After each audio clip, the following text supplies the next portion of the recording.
In this tutorial, I'm going to show you how you can activate a Facebook account that you had deactivated.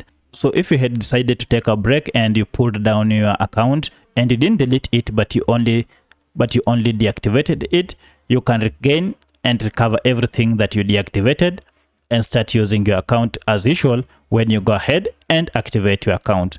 If you find this video helpful, I'll kindly request that you support me by just liking this video and also by subscribing to this channel.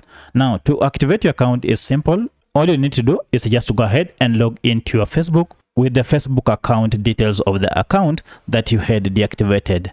Now, I'll do it. I'll go ahead and tap on Facebook. However, this is the account I'm using, but I had deactivated another account. It is that account that we want to go ahead and activate. To do that, go ahead and tap on the menu here. And then under this, you will see your current account. You can go ahead and tap on drop down arrow. Now, in case under this, go ahead and tap on log into other accounts. And now the last account is the one that I had deactivated. Now, for your case, if you don't have any other Facebook account on your gadget, you will not go through this process. You'll only need to log in with your credentials, either phone number or email, and then with your password. But if you had several accounts on this gadget or on this app, then you will take this step. So I want to activate this account. I'll go ahead and tap on it.